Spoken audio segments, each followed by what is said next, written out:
You're watching YCN, your local view. Program airtime is underwritten in part by Bar Harbor Bank and Trust. Looking to purchase your dream home, finance your business, or just find a better checking relationship? Our New Hampshire team is here to help you. We make award-winning banking happen every day. Contact us to see how we can help you. Member FDIC.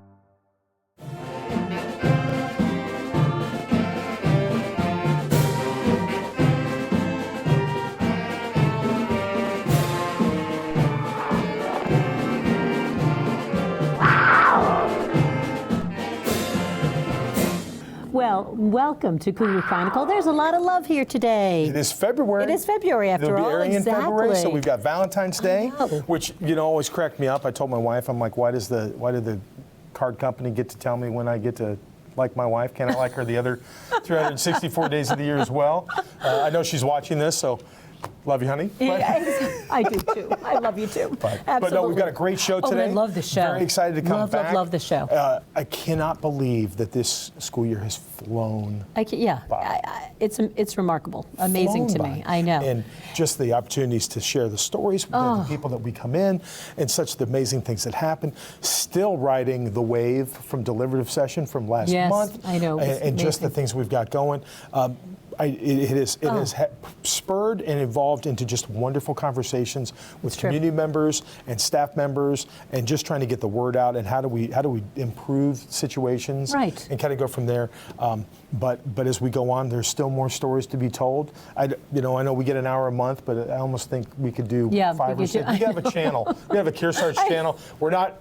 I don't know if I have that kind of time, but But today's show now, Sandy Nelson's going to be. We have Sandy Nelson, who's our musical director, and just my first introduction was early on last semester, but just blown away by Beauty and the Beast. And let me tell you, she's also she is an incredible humanities teacher, social studies. The kids do a Yale Model Congress, and they go. I mean, she is right there. Yeah. She just does such an amazing job. Just bringing her to the table because of the way that she works with kids and gets them going. Absolutely, and with this production, you think about. My understanding, and we'll have to confirm with her, is that this was one of the last opportunities for a school to do Beauty and the Beast for a while. I think they do a regional kind of thing. Yes. So I want to get that clarified. Potentially could be a myth. Yeah. We're taking those on later. But as we look at that, but just the number of kids and blown away by just the sheer talent. And so early in the school year. Yes. I mean, that's what my husband was saying. He couldn't believe how early in the year that was. These kids worked so hard, and it was incredible. Yeah. So it's incredible. So she's coming to the table. We got her. We've got Lianne, Roux, and Sam Palmer, who are school social workers. Just the depth. The big piece there, as we talk about, is really what does that job do? Right. Why is it so important? And really, hopefully, trying to get some clarity around what people can do to engage those people, if need be, and really getting into the value of kind of what they do. And then, of course, no Cougar Chronicle would be the same without finishing up with our own Michael Bessette. That's true, but I'm excited about this segment. He's coming in. He's ready to rock and roll. We're doing something called Mythbusters. We're going to play around with some stuff.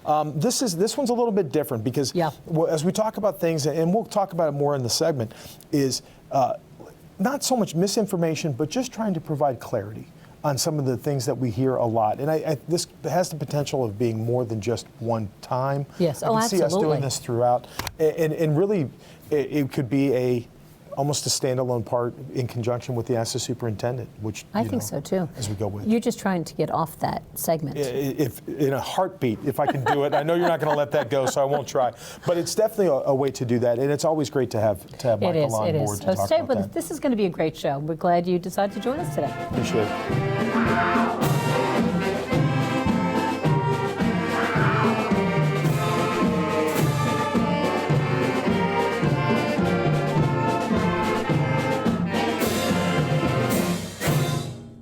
Well, welcome back to Cougar Chronicle. I am so excited. I have been waiting for this guest. I know. We've been talking about this offline for months. And to finally get this person in, I want to do the whole interview, so you just sit there and. Okay. Can I sing? Can I sing to her? I don't know. I have to tell you. We've got Mrs. Sandy Nelson, who does a couple of different things, but we've got her here today to talk fine arts theater. We do, but I have to acknowledge her incredible work as a social studies teacher. And selfishly, because you taught my son his all-time favorite teacher. You advocated for him, you taught him, and you loved him as a student, as a young person, and you made him really help shape the person he is. Thank you for saying that. So she's, I make myself teary. See, are you sure you're going to be able to do the interview now? You just took over here a second ago as we go through. But so excited, so excited. Now, I will tell you selfishly, we haven't had a chance to talk a lot about background and things like that, but coming up through my administrative kind of cutting my teeth, I was directly responsible for fine arts, was one of my areas. So, yes, and so fine arts has one of the most special places in my heart, because what I got to see were young men and women that didn't get the Friday Night Lights kind of thing, but had a chance to step into their own world and demonstrate their talents, be it in ceramics or art or band or chorus or theater. And so I love it. And musicals, here's peeling back the layers. So musicals are a huge deal to me. My wife in Missouri, in St. Louis, they have what they call the Muni, the Municipal Theater, and it was built in the last World's Fair. And so we had season tickets. So I got to see Little Shop of Horrors and Rent and Jersey Boys and the Carole King story and all this stuff. And one of the things that we got to see on the stage there last summer was Beauty and the Beast. And so it was unbelievable. So I just had to get you here that we could talk about the great things. It was amazing. So what? Thank you. It was amazing. First of all, let's dispel this myth, because I got to get this, because I don't want my mom said to never be a liar. My understanding is that the license for Beauty and the Beast was coming to an end. Accurate? Accurate. Okay. Okay, Yes. you were right. There we go. He told me. I didn't believe him.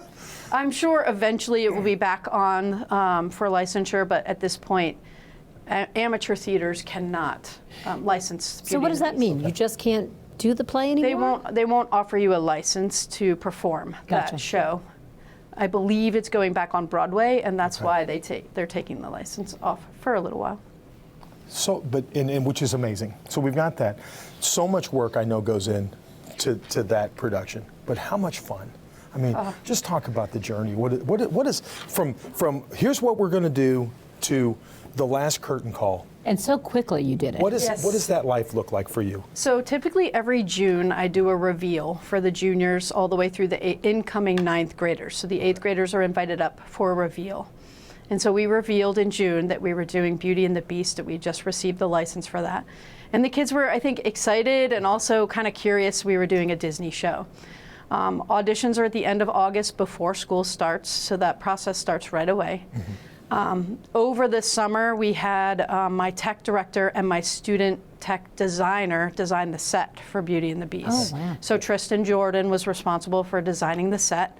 He spent hours and hours and hours coming up with the castle designs and reworking how that was going to be built and how we could use the castle on stage as a stable set piece and not have to remove it every time. Okay. So that was a challenge. But it was great. He worked through all that. I just approved it, and he went on with his design.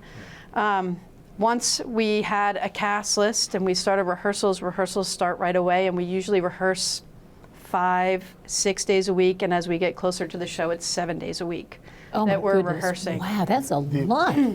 The amount of time they're putting in. And it was clear, the outcome. I mean, it was one of the best performances. Thank you. The acting piece is just one element. I mean, you have music rehearsals. They've got to learn all the music. Then they have the tech days where they have to build set. Then we have costume fittings. And I mean, it's just, it's a lot. And then towards the end, when you bring in the pit band, so we have a professional pit band that comes and plays for us, then the kids have to not only go from practicing with me, but taking from a rehearsal track to an actual band who's following their music. Okay. So that's also, an adjustment during Tech Week.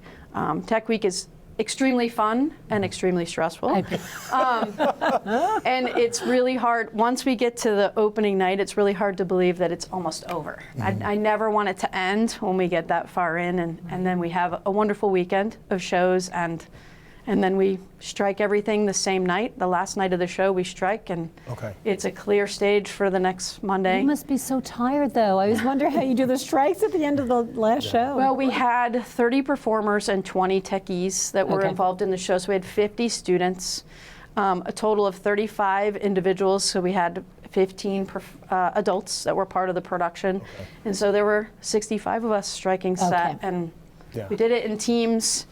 It does take a long time, but it's well worth it. Now, I remember when you took this position over. Can you tell us how long ago that was and how you felt going into it? My first show was 2011, springtime, and we did Take 5, which was a one-act comedy, and it was a senior show. So the only people that were part of that show were all seniors. That tradition still continues, so we currently are working on our senior show right now for this year. But then the following fall, I started, so fall of 2011, I did Footloose. It was my very first musical on stage. It's wonderful. Gosh. It was wonderful. It really was. Missed out on all these great things. Oh, well, that's okay. We had great plays. We had great plays and musicals in Missouri. Absolutely. I won't get you wrong, but just the depth of the talent that I saw, that's the thing that just blew me away. They are so... Commitment. It's the kids. I mean, I will praise them. I'm impressed by them. They're professional. I just love the kids, and they're the talent. They're the show. Yes. Do you hear what she just said? She just loves the kids. Yes. This is the spirit you bring to your classroom, to the theater. It's Sandy. You're amazing. Really. Unbelievable stuff.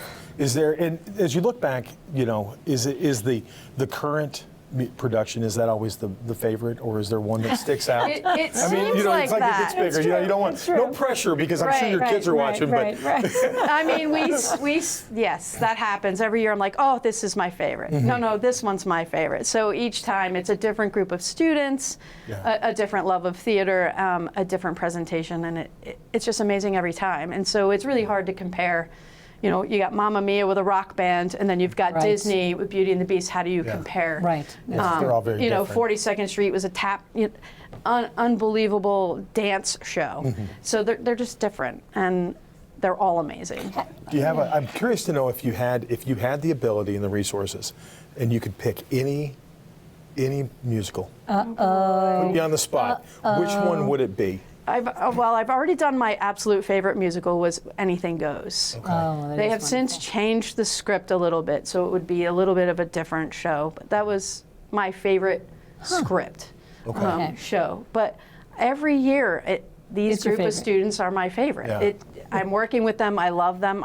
My day from, you know, in the day when I see them in school all the way till 8, 9 o'clock at night when we're rehearsing, I love them. I don't want to be anywhere else but in the auditorium. That's amazing. Do you hear that? That's what carries through. But again, this is pervasive within the district as we look at those kind of things. It really is. It's just systemic. I can't.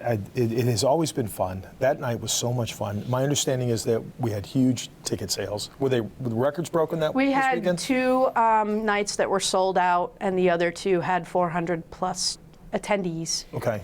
And so we're upwards of 1,600 plus community members came to see the show. I remember thinking that I might not be able to get them because I waited, and I literally called her on her private cell phone and said, Sandy, can you get me 2 tickets? Trying to work backstage passes or something off of you. Yeah. And it was incredible, the response, and it was a mob scene. It was wonderful. So fun. Well, after picking, I thought, so when I got on and was able to pick seats and got up close, but I will transparently tell you that as much as I enjoyed the show, where I sat was not conducive for a 325-pound person. But I do know now, speaking of where that second tier, so we've got better location. Right. But that's the other thing too, is we've got such great facilities to host these kind of things.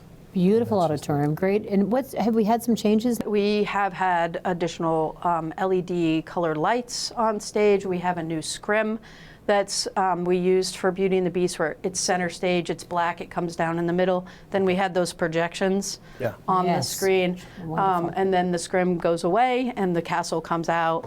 So I that's think that's brand what I was new. referring to. Yeah, they're new, and it really was magnificent. You know, really just seeing it, you know, on stage. That is the first time we used projections. We've never done that before. Really? So, and I loved them. They were animated and fun to work with. Well, and it was just, again, it's just the quality of those kind of productions, and that's kind of the thing. Is it? I feel like, even though I've come, you know, I'm at the latest one, which is the favorite, but it's always been this. But it's this. I can see the evolution in just the conversations with the kids, and as they look at those things, and those are the kind of memories that kids come back and they look at, and that's, I'm sure you've got former students, alumni going, I remember when. Yes.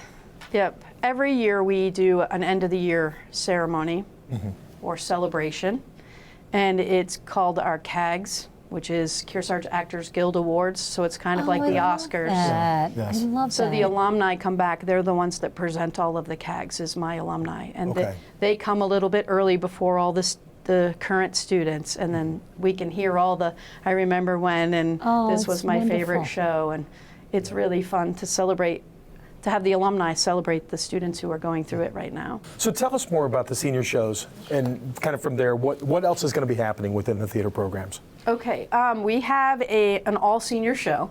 The all-senior show is directed, acted, performed, curtain, tech, lights, sound, all by seniors, seniors alone. Okay, very cool. Yes, this show this year is called Check Please, and it's being directed by Calvin Smith, who is a senior. Then we also have a one-act show directed by Emma Garrity called How to Get Away with a Murder Mystery. This is a comedy, one-act comedy. And then I will also be directing a show called In the Forest of the Night, and this is an exhibition show, which is our group that travels, and we go. We'll be performing at Merrimack High School in March for the New Hampshire Educational Theater Guild Festival. Wow. Open to the public? Open to the public. Okay. Awesome. We'll have things like that. A lot of things going on within the department. Unbelievable. Well, Amazing you know, stuff. I know. We have 1 minute left. I have 1 minute. In the last minute, I want to just take a moment and just thank you for all the great stuff that you're doing, and how impressed I am, not only with the work that your kids are doing, but with what you do as a person, every as single an educator. And to you, I want to give you the superintendent pin, the first one on live camera. Oh, he's never done present this to you before. as a chance to do that, just to that's honor all the great wonderful. work that you have done Sam. and that you do every day. Well deserved. And so I Well could not be deserved. more pleased and proud to be on a team with somebody that I am with you, Sandy Nelson. So thank you. Thank you so much. This is amazing. You think, I mean, really, it's, Thank you. Oh, we're so happy. Oh, that's wonderful. We got great people, and We we do got a have chance great to do people. those things, and so we honor those things, and so do. we have those moments to do it. And, We do. You know, the goal is for every single He's never member of our done. staff I Thank know. you. to do that. I can't believe you're you the gave third your teacher to get that. Yeah, but the first the first one on camera, so and yeah. I've been waiting. I've been waiting for the moment. Oh, that is so thank you for wonderful. being here. Thank you. for all you do for Sandy, our for kids. all you do. Yeah, Thank your you for words having me. resonate with Yeah. us. Yeah. So much and, fun. And maybe you'll come back. I can't wait till May. June. I want to be in the room when they announce. I know. This is going to ask. Well, I will let you know. Please, Thank you again so much for all you do. I can't hug you from afar, but I You'll appreciate get that it. after Thank the you segment, so I'm much. sure. Yes, Hugs will be thank had you. after we get through from here. oh, I know. I mean, you know, it's so grateful. We got great people. Grateful and for all they you do great do. things with our kids. They really do. And again, we're telling great stories, and we want We people are. to know all the wonderful things that happen every day, because it's important they know. Absolutely. Well, stay with us. More to come on Cougar Chronicle. See ya.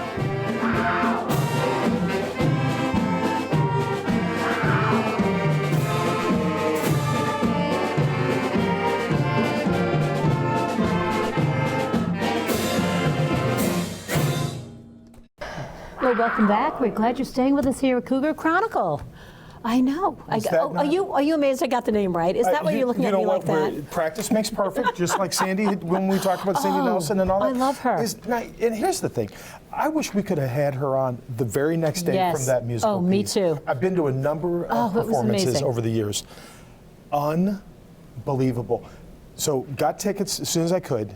and obviously Sandy does so much more than just that piece. Right. But that's such a big part. But I will tell you, to have the attention of a 7 and an 8-year-old undivided for that amount of time and not wanting to leave their seats in intermission, something's got to be going and right. my 65-year-old husband stayed awake. Oh, okay. Yeah, which is amazing. You take the wins on both ends of the spectrum. Exactly. But no, it was so much fun, and she does such a great job. She's just great. She really is. Now, we have been post-COVID, but just in general, social emotional learning and the piece is so significant. I'm so happy you invited our next guest. I'm really proud to bring in, as I am all of our guests. We hopefully people are continuing to see the quality of human beings that we have in these roles, set apart from their skill sets. And so these are always fun. Big personality people, which, you know, as you can imagine, I enjoy that too. Hopefully that'll resonate on camera. We'll figure that out here in a second. But one of the things that we have is we talk a lot with our staff about the idea that we have to Maslow before we bloom. We have to make sure that the base needs of our kids and our families are being met, so that way that it removes the barriers for learning. How can you learn when you're sad or hungry or, you know, angry? And districts have had to step up. Again, we talked last episode about unfunded mandates and things that get in the way of some of those pieces. And so I wanted these ladies. They're 2 of 4 within the district, and you know, hopefully we'll have a chance in the future to maybe bring everybody together. But just to talk about what our social workers do, such a valuable piece, and how that job is so important to not only our students but our families, because they transcend. They're the bridge between school and home in a lot of cases, and so how those things go. So Ms. Lianne Roux and Ms. Sam Palmer, thank you so much for being here. We're excited, even though you may not be. We appreciate it. We are here. We are here. The captive audience. That's right, when exactly. the superintendent calls. So you heard kind of the intro, and the big piece there. Talk a little bit, if you will. What does, if I'm uninformed and I'm just hearing about the fact that the district has social workers, what does a school social worker do within a district? Yeah, so it's a broad answer, a broad question. The school social work role really is, like you said, it's a bridge between home and school, but it's also community. So I like to think of it as three tiers: working with the kids, working with the families, and then working with the community at large. And that can look a lot of different ways, and it's really an individualized role where we're, you know, talking with our teams at school, meeting with kids, connecting with families, and using a lens of self-determination to figure out what it is that is a barrier for a kid accessing education, if education is even something that's you know, held as really important. And actually, Sam, I think that was something you had said the other day, just in a conversation we had, was about, you know, we're in an educational institution, and so we know that everybody here values education, but our values don't necessarily match the values of the families that we work with.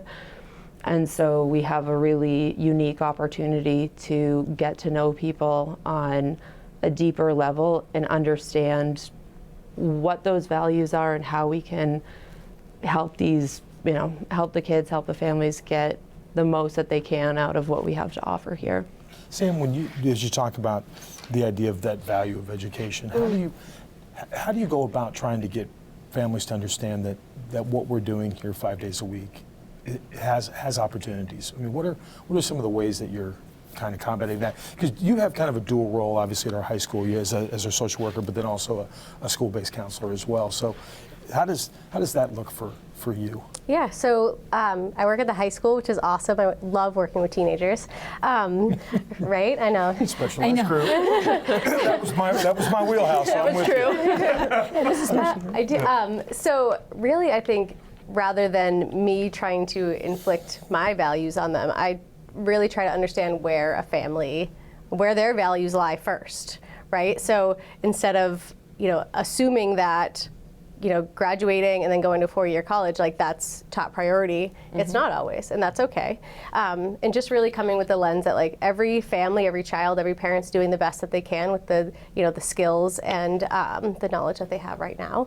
So really trying to partner with families, like what is your goals and how can I help you get there, right? So it's not, it's not cookie cutter. It's not one size fits all. But that's nice to hear, because it's not, you're just not looking at just barriers, as we say, you're looking at reasons. You know, what are your priorities, right? And how can we best help you achieve what's important to you? Does that make sense? Yeah. And, for your family? Something Lianne and I have talked about is called shark music. So it's kind of that it's my favorite concept. Tell us. So when, some families, like say a family, like a mom didn't have a good experience in school, right? So every time she sees KRSD Regional School District pop up on her caller ID, this like shark music, like the Jaws, like dun dun. Exactly. So like she gets worked up and automatically is like could be like shut down or upset or assume the worst. So part of our role is to kind of turn down the shark music a little bit so we can help parents like, hey, we're trying to team with you. Like, how can we help you and your child succeed? I love that. Yeah. Well, we saw a lot of that in Missouri, where I came from too, is that rural communities, a lot of times you'll have parents that had a very poor experience, and it was almost traumatic. And so then what happens then is, when we look at things, it almost becomes a genetic transfer, that because my mom and dad had a really bad experience in the same school district that I'm attending, then I have to have that. So we work really hard to build that partnership, which is why their role is invaluable to try to make those things better. And the other piece of it is that we're all humans, right? The families, the teachers, everybody who is involved. And when a family feels like that, like they've had this past experience that wasn't positive in education, they come to the table defensive, and then everybody's human, and you hear some of that talk of like, oh, they don't care about the, and it becomes an us versus them kind of perspective, wherein, and again, it's an opportunity that we have as social workers, because teachers don't have the time to build those really deep relationships, and that's why it's important for us all to be working together in that, but to understand, like, why is this something that's scary for you? Why does this give you shark music? And really listening, hearing that stuff, and then being able to bring that to, now how do we bring these sides together to make a meaningful experience? I'm sorry. I just will tell you that real quick, there also will be the voice for some of those families. Absolutely, advocates. And I will tell you jokingly, we can laugh about it when we really had a chance. I'm at the Bradford trick or treat, the trunk or treat thing at Bradford, and my phone rings, and it's Lianne, and she's like, she goes, and you're like, oh geez, and left a message. Family that lived not far from me didn't get a ride. Could I come out? Would I be okay doing that? I was already there and I was locked in, so I couldn't. But again, it's those are the things that people don't see every day. Yes. So we don't get that chance to really to do those things. So not obviously not shy human beings, but that advocacy part for people that don't know how to express their voice or feel like they have one, they're teaching them on how to do that as well. Sam or Lianne, either one, is it hard to do that? If I had a bad experience at a school and I didn't feel like I'd had anyone advocating for me, can you break that? Can you transform that? I mean, it's like Sam said, it's not cookie cutter, so it's different for every family. But I don't think it's hard in the sense of it just takes a different amount of time depending on what somebody's experience is. But it. And not coming to it with a goal in mind. You're not going to the table saying, I'm going to build this relationship so you care about school. I'm going to build this relationship and care about you as a person, understand what's, like Sam said, like what's important to you, and then how can we be creative with what's important to you to make a meaningful educational experience, which is like a ton of what Sam does with her kids at the high school. Because they're in that transitionary age where they're thinking about their futures and moving to the next step. Active listening, right, and compassion. Yes. That's so important. Something that they teach a lot in social work school is like really how to have empathy, how to build empathy. So like if a family has, like an aversion to school, like as a social worker, like what's something I've had an aversion to, how can I feel that and really relate to this mom or this dad or this kid? There's been times where I have felt not listened to at work, and so that could be how this kid feels in class, and how can I use my experience to really feel that and help relate to the kid. Like, yeah, that really is awful. Like, that does stink. And listen to the kids and the families and really, like Lianne said, not go in with an agenda, just go in to help however we can. I want to applaud. I know, it's so amazing. I really do. And it transcends so much more than the family piece. Like, I want to brag on Sam for a moment, and I've told her this. So she, works at the high school. Sam they're also resourced. They're like the file cabinet of resources. The reminders that, Human Trafficking Awareness Month or the Mindful Monday pieces that she puts out are so vital and so valuable. And I think I've told you before that I have greatly appreciated those things because there's things that I wouldn't have thought about. And just by engaging with some of those things, even if it's what's funny is, unfortunately, sometimes I got to really dig in the email because you've got a really big, everything goes in, the messaging, you got the bottom end, like who she is, and then the pictures of stuff. But the messaging that comes in there is so important and so valuable. And I just want you to know that personally appreciate greatly that you do that and hope that you'll continue to do that. But that's the fun piece. Exactly. And we have about a minute left, but I have to thank you too. I went on your websites because I wanted to just see, and you really though send that information out. Yes. You had resources. I mean, everything from how to deal with finances as a family and how to help my pet. It was amazing. Every resource you just gave us, you sent us to great lengths. So thank you for all you do. Last thing I'm going to ask you: family thinks they might need you. How do they get in touch with you? How do they engage? Well, I think there isn't really it's not uniform in all of the schools in the district, so that that could be an area of growth for us as a district. Typically, the model is that if it's a special ed kid, then it would come through a special ed meeting, families talking about something with their special ed team, and they say, well, that sounds like it might be social work.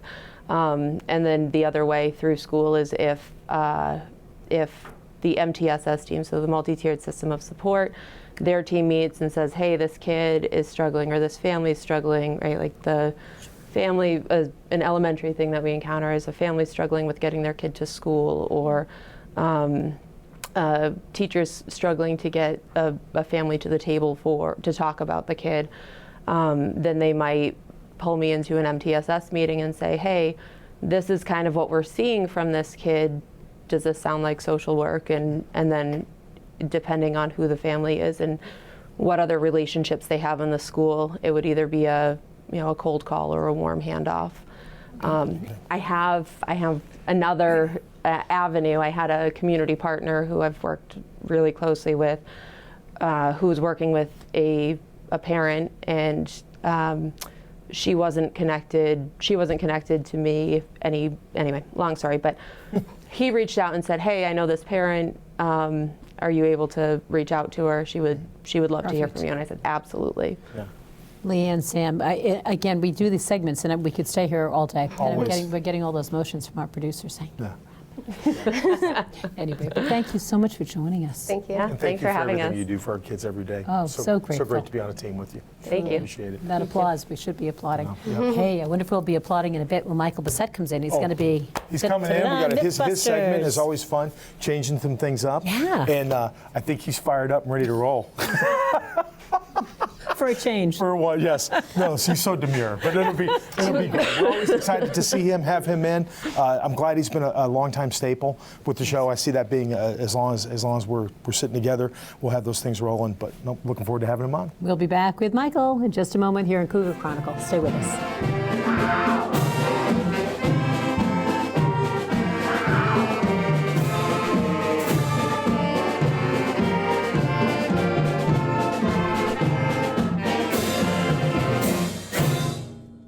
Welcome back to Cougar Chronicle.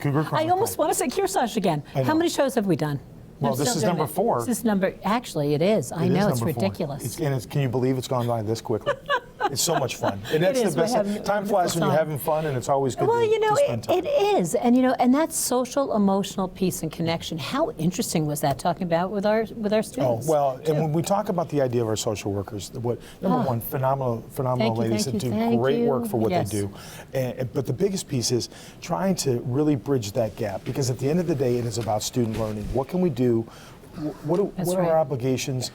what do our kids need so they can be successful in the classroom, so they can be successful in life. That's right. It's true. That's really what we want to go with. So, all right, we're back again. Well, Michael Bessette is back, and he's like plagues me. I was watching the Consumer Electronics Show, and I'm seeing all the AI vehicles and the, and I thought, oh my word, I know a little more now. Yes. But it's Well, it's crazy what's coming out electronically. I saw a mirror that you stand on that does a full body scan of you and tells you your body mass index and all this stuff, and it makes a health plan. And I know. I'm like, calling your car to come pick it's you hard up. enough that my wife goes, "Are you really going to eat another one of those Twinkies? I don't need a computer telling me what we have going on. So let me live my life." So this time we're changing things up a little bit. That's right. Okay. So not that just to get things going, you've heard of the Mythbusters. Yes, I have. Right? Well, we're going to try our own little hand at that this segment. Ooh. And this time, we brought Michael in to kind of talk about what are some of the myths that we're seeing as a district and a community, and how can we try to dispel some of those myths, maybe provide some information or avenues potentially. We'll see kind of where things go. It was great to have you. I get some kind of a cool little it's always great to see. I see him every day, and I'm bugging him more. I come to you just stop by to say hi, and it's always the two of you. Well, and that's wonderful. That's a great team. The thing, we break apart when we need to, and we get things done, but it's just been, as always, it has been just the most wonderful journey, and just appreciate his partnership. And and on a serious note, those myths are important. Yes. So, okay, let's start. Number one. What you got? So, this is the thing. You're like, hey, where to begin? There are a few of them. Let's start with because the last time that I was here, it seems like it was just yesterday. We were talking about the deliberative session, and one of the things I heard coming out of a discussion out of that was about teacher salaries.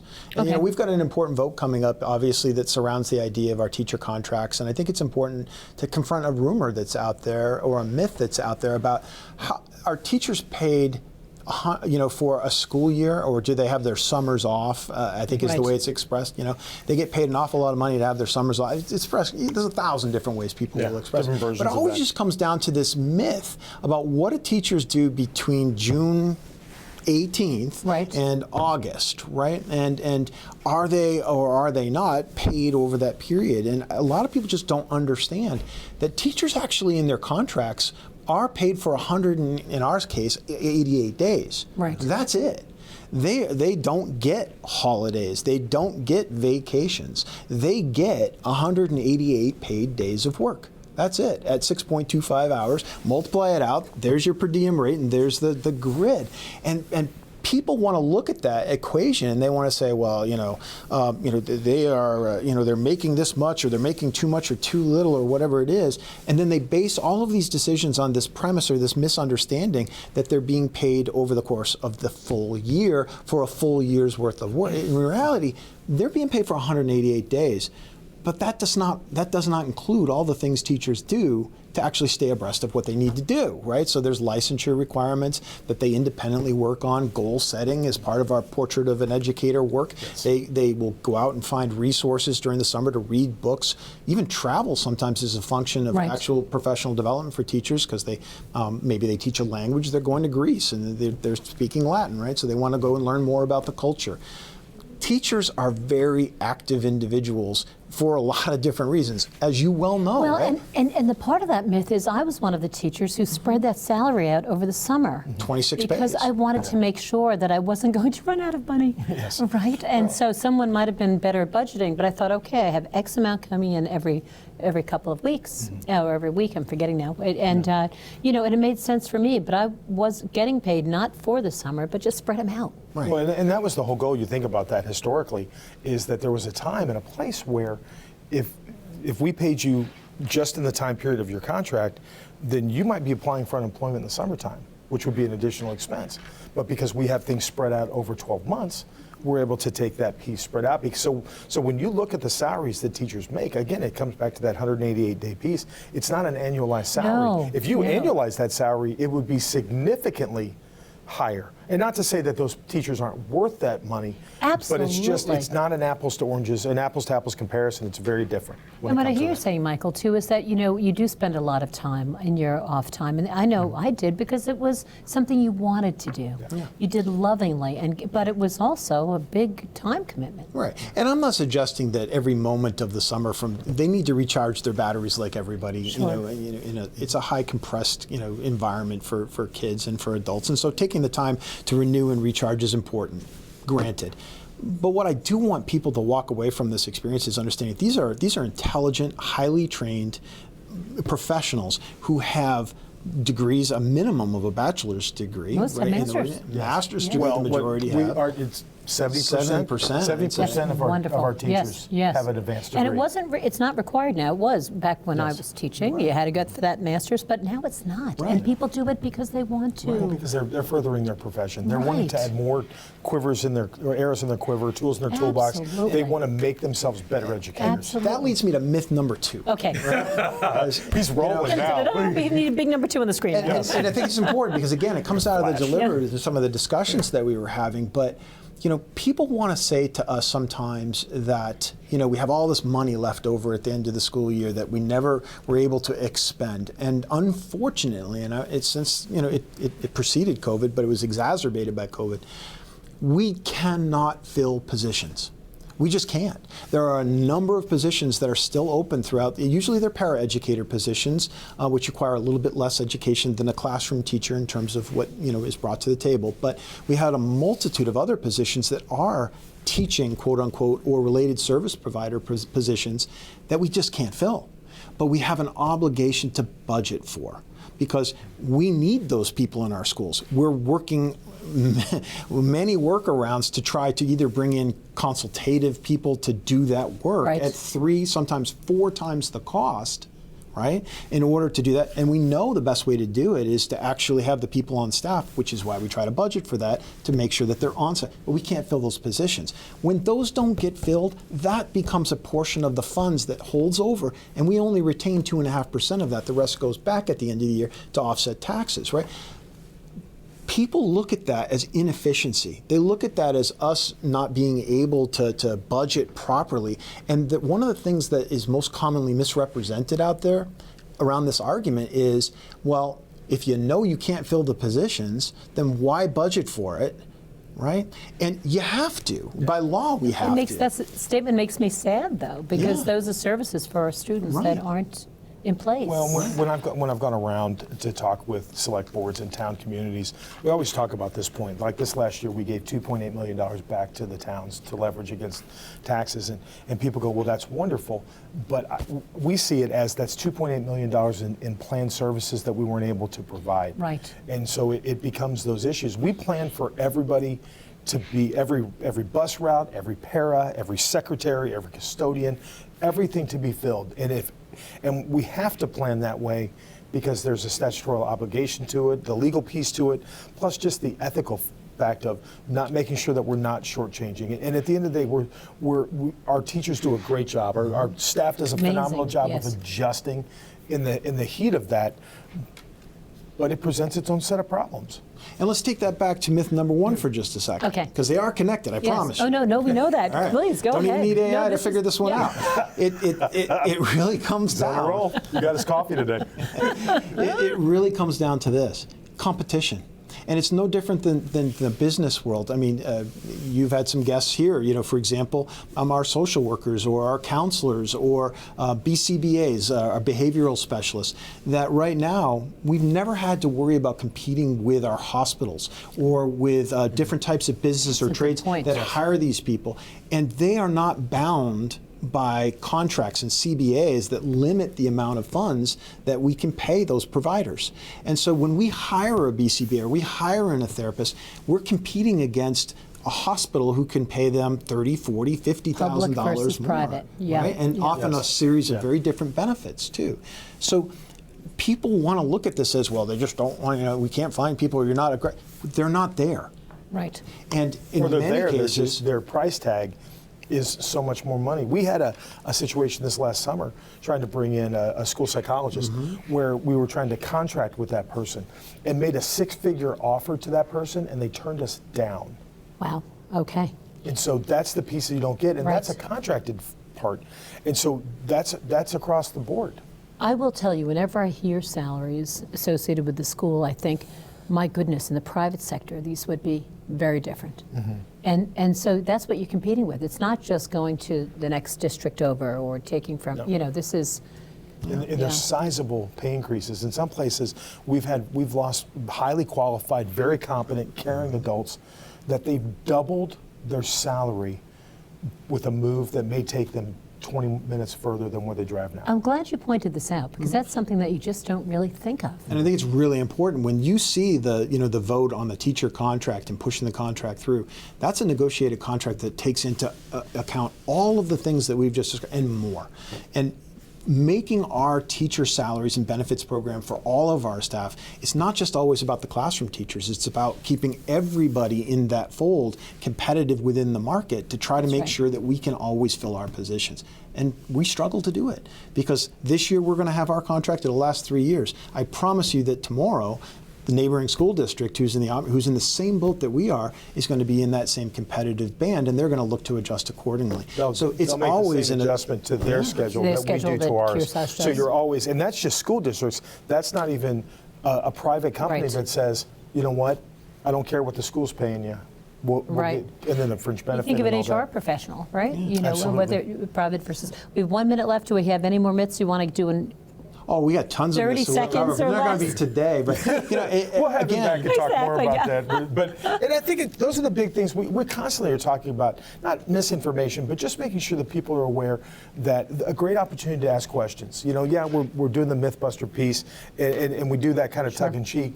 But if there are questions you have out there, contact us. Yes, absolutely. Directly. We want to engage in those conversations. Yeah, without a doubt. Well, Michael, it wouldn't be a show without you. So thank you for coming back. Always fun. It's always fun for me. Thank you. Always enjoyable. Yeah, we appreciate it.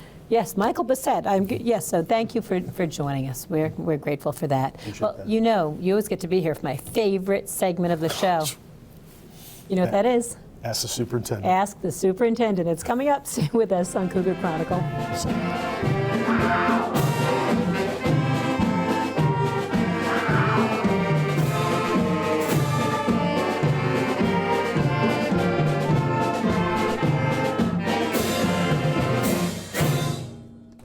Welcome back to Cougar Chronicle. And this is the perfect segue coming out of our Mythbusters segment with Michael, right? Yes, always a great conversation with him. It is.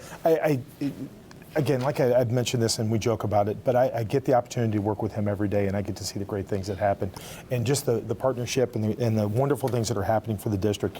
But as you can tell, the passion that that our team brings to the table, not just Michael, not just Nikki, not just our social workers. Absolutely. But hopefully it translates that everybody that we've placed in front is passionate about kids and passionate about KRSD. Yep, it's very true. It really is. Yeah. And we're so grateful for that. Oh, never. Really, so grateful. And you can't, I don't think people fully understand how much of a big deal that is, because not every school district has the depth of quality people. It's true, and I can't say it enough. That deliberative session, just seeing the turnout, was wonderful. Yes. Regardless.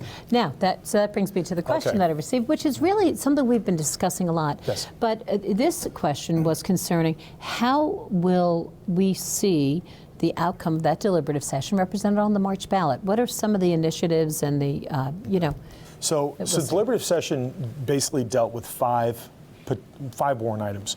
4 were coming directly from the school board and the municipal budget committee, and then there was a fifth item that actually had a vote, which was pretty historic and I think brought people to the table. The first item is always the general budget, and that's one of the things that we'll see in March is that piece. That was a 1.96% increase overall, and what people will see on their ballots, they'll see the municipal budget committee's budget and the school board budget, and this year, which is not always the case, but this year both of those numbers are the same. The second item is the collective bargaining agreement. Every 3 years we get with the KREA, which was on our first episode. That's right. And so we have to negotiate with them on the next 3-year bargaining agreement on salaries and benefits. And so all the information has been laid out in the warrant, but ultimately it's about an $860,000 warrant item. So together with those two pieces combined, we're looking at a 3.54% increase on the budget. Okay. So our average has been 3.9 over the last 10 years, but also understand that 2 years ago we were over 5, and 3 years ago we were over 7. So that lifts that number. So we're kind of in that ballpark. So those are those two items that have direct impact. And the warrant item for the CBA is an up or down vote. The public can vote whether they accept it or not. Obviously, we wouldn't put it on the warrant. It's been endorsed by the Municipal Budget Committee unanimously, yes, and the school board unanimously. And we always want to make sure that we're recruiting and retaining our best and brightest talent to work with our kids. The third and fourth items are trust items. And so as you look at that, one is for capital improvements, and the others for roofing replacement and repair. Understand that both of those trust items years ago, they are basically savings accounts that are for specific uses.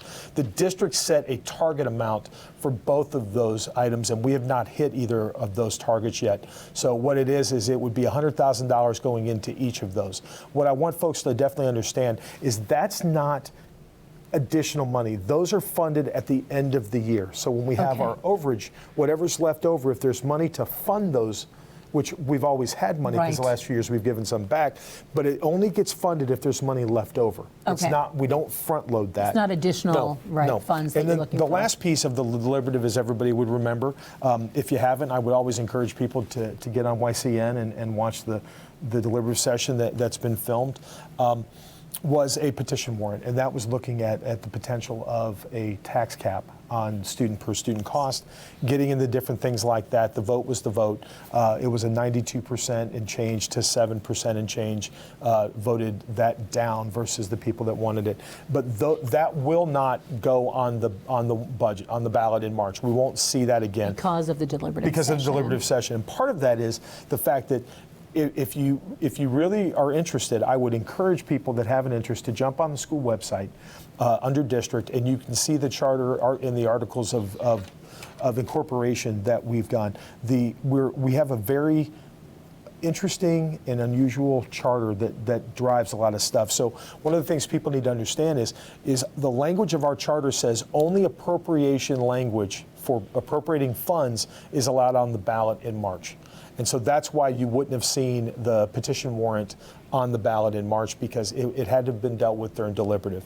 And so if it had been voted up, it still wouldn't have shown up on the session. It would have just been basically enacted. So we've got those. There will be 4 items for the school district specifically on the ballot in March. It'll be the 2 budget items and then the 2 trust items. 2 trust and items. those will be what the public will go for. Now, a couple things we need to keep in mind, that we can watch that whole deliberative session here on YCN. Yes. And that will be airing. We can see it on YouTube anytime. Anytime, get on YouTube. And it'll also be aired, coming up, ahead of it on our other channels as well. And Cougar Chronicle as well. You can see that, and you can see repeats of this segment. You can also see the new segments, right, coming Always, up. and if you want to bookmark Cougar Chronicle and wait to see what's going on, first Thursday of the month, except for January. That's right. But typically, it still will maintain the first Thursday of the month, and it's just a great chance. Noon and 7 p.m. I think that's it, if I remember correctly. If you remember correctly. Yeah. Who knows? Anything's possible. You show up. We're going to show up on your TV eventually. Yeah, right. We will be there. And listen, one last note. Please attend school board meetings, NBC meetings. You can do it the way I do it, online. I do it through Zoom. One of the great things that came out of COVID, which I know people argue that not a lot of did, but one of the things is that all of our meetings they're well noticed ahead of time. So you can get on the school website and you can see what the agenda is. And then from the comfort of your home, if you on a Thursday night you want to come out and you're bored, come on out to the Kearsarge Professional Development Center for the board meeting twice a month, or you can do it via Zoom, and so for the comfort of your home. And also want people to understand that they can ask questions from home too. You don't have to be in purpose. Two times. 2 15-minute sessions for public comment. It doesn't always have to be things that are on the agenda, although it always helps, so that way those are informed. If we have concerns or they need more clarification, always contact my office, because it's the public's right to have that information. And what legally we can tell people, we're going to tell people. people. That's right. That's right. Well, and thank you so much for all you do. Oh, I appreciate it. We're grateful. So much fun. Yeah, it is We fun. don't want to do anything else anywhere else. Well, that's clear. That's very clear. And we're grateful to you for joining us and for enjoying our new show, Cougar Chronicle. Oh my God. It's been a delight. It goes fast. Yes. But we're so glad to have you, and we look forward to seeing you again.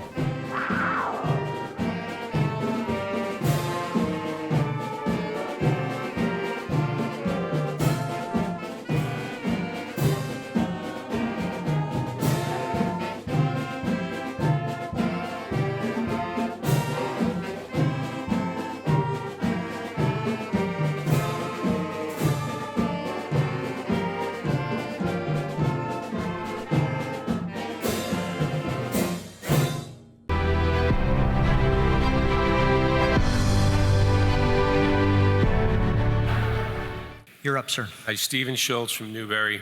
I've done a lot of research actually on that cost per student number, and it's actually, it's complex. Most communities around the country and in this state calculate the cost per student as the cost to educate the student. It does not include the cost of facilities. Nationally, the average is right around $20,000 to $23,000, depending where you look. In New Hampshire, it's right around $20,000 to $23,000 average cost to educate our students. KRSD, cost to educate our students, is right in that level. Because we are a regional school district, and that regional district owns these facilities, we must include the cost of facilities in our budget to properly allocate those facility costs properly to our communities, which gives an artificial number that is higher than most schools. When you compare us to most schools, we're right in line with our cost per student education, the cost for teachers, the cost to educate our students. All other communities that have the towns that own their facilities don't include those facility costs as the costs of educating students. So our cost per student educational number is right in line with the norms. Thank you for your comment.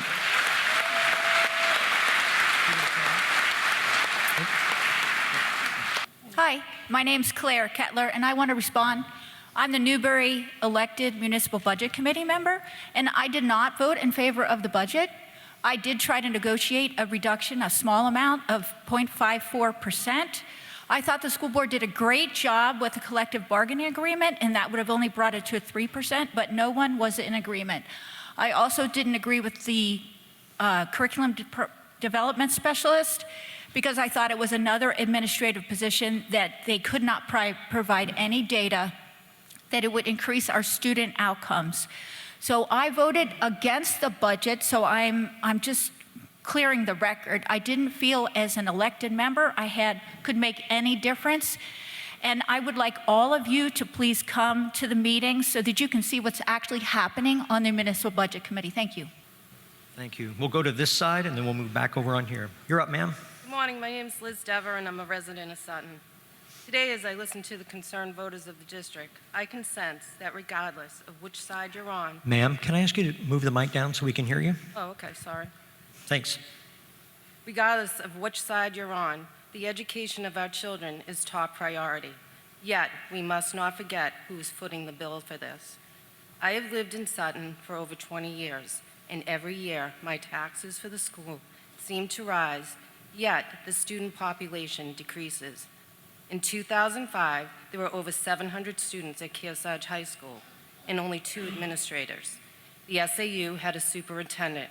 There were 3 assistant directors of student support services for the entire district. That was when the student population was near its peak. Flash forward 2025, the high school has 430 students, approximately, 3 administrators. The SAU has an assistant superintendent and 6 assistant directors of student support services. Compared to 2005, there are a little more than half as many students at the high school, but 1 additional administrator, an additional superintendent, and 3 additional assistant directors of student support services. I would like to speak. I was going to wait till the second article to speak to this, but one factor in the cost of the schools that has been referred to are the total overall expenses and the average daily membership. And I would remind everyone that, in part, we are seeing an attrition at the school district level as people are paid to send their students to private schools and religious schools as part of efforts of the legislature in Concord. That money was originally budgeted to not exceed more than $500,000, and at least last I knew, it was well over $23.5 million. Every year, that number has gone up at the state level, and those students who are being moved away are taking some of the revenue from the state away from supporting the local school districts. Also, we were recently notified, all the school districts were notified to expect less money from the state, therefore downshifting more of those expenses on the backs of local property owners. So when you vote for who you send to Concord, that's a significant factor.